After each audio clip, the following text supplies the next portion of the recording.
So Jafar pretty much is like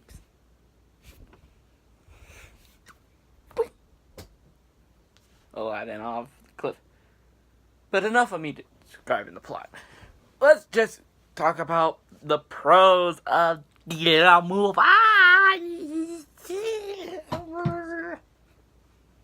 That was cringe.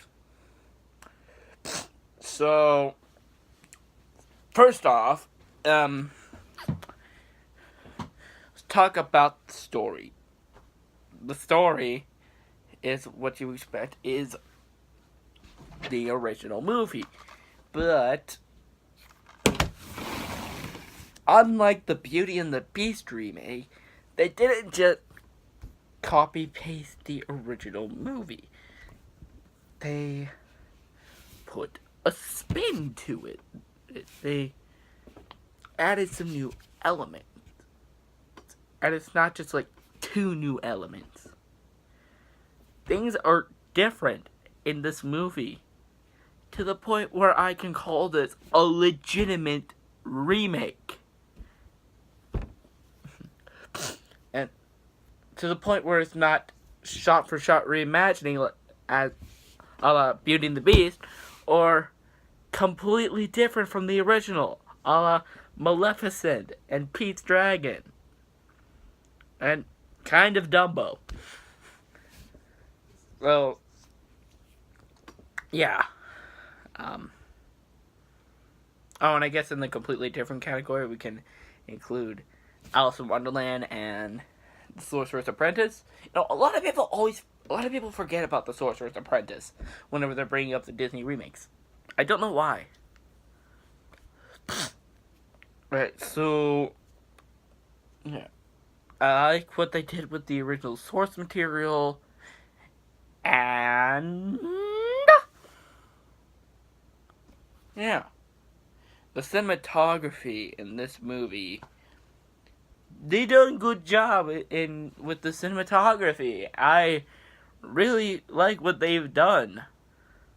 And it makes Agrabah just looks amazing. I'm actually kind of glad that they brought this into live action, because in live action it looks amazing. It looks amazing in animated too, but in live action, boy. Now with the characters, well, here's some differences in the characters. Around the third act, Aladdin kind of turns into a bit of a dick. So yeah, he's gonna tell Jasmine the truth, but the Sultan's like, "Oh, Aladdin, I trust you with all of my heart. You're like amazing. We homies now. We're going to have a Fox sitcom together, and we're going to be the best of friends. I'm Larry David, and you're Jerry Seinfeld. Ha ha ha ha ha." Yeah, pretty much not exactly like that, but still. And it says, and to the genie, he is like, "Well, oh, I can't have my last wish be to set you free, genie. I mean,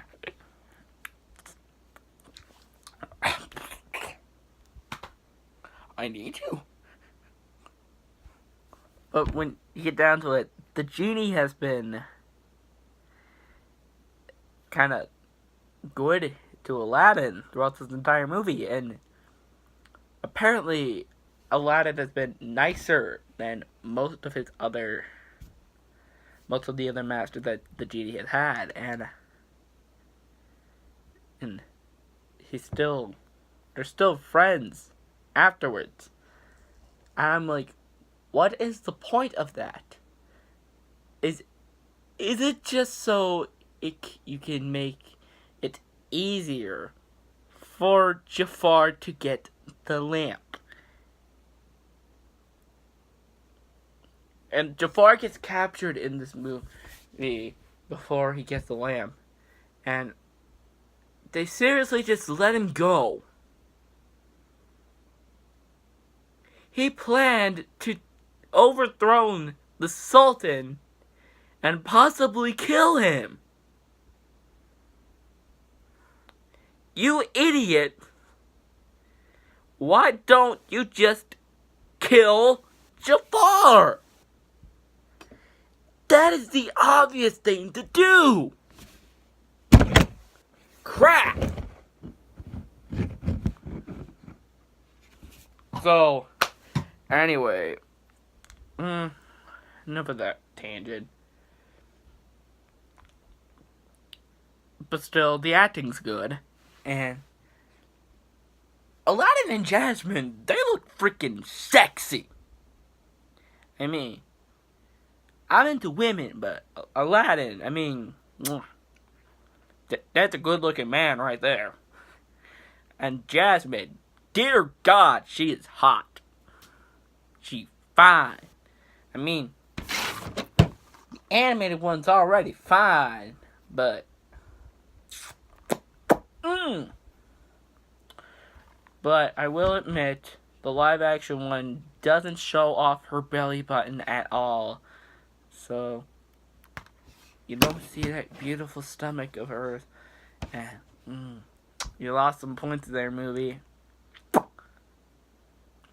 You made Jasmine go from a 15 to a 13. It's kind of bad. And Frank Welker is back to play Abu as well, so that's kind of cool. And, the carpet is still the flying carpet. No changes there. The Sultan is still as ignorant as ever. And, okay, before we tackle the big one, I want to talk about two more characters. One is a brand new character created for this movie. I think her name was Dolly. And one, she serves as servant/friend to Jasmine. And two, she's the genie's love interest. Yeet. Genie gets a girl in this movie. So, yeah. That's some changes. Something changed. And now we have Jafar. And Jafar, I don't know. His acting was alright, but something about that look and that face. Not really the face, just the voice. He talks like this. Pretty much. I mean, I expect that voice to be recapping something really fast in an Ant-Man movie.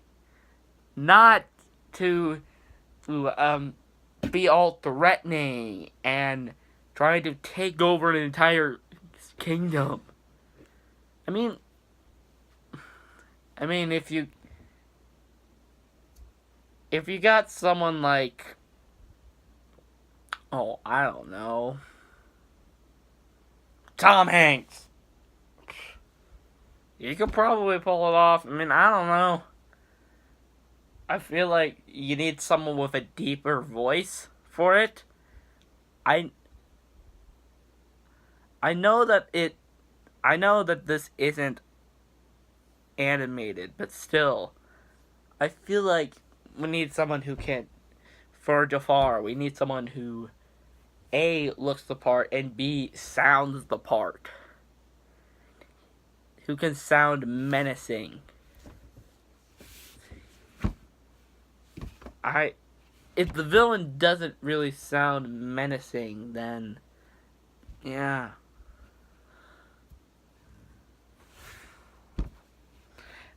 And Iago is just,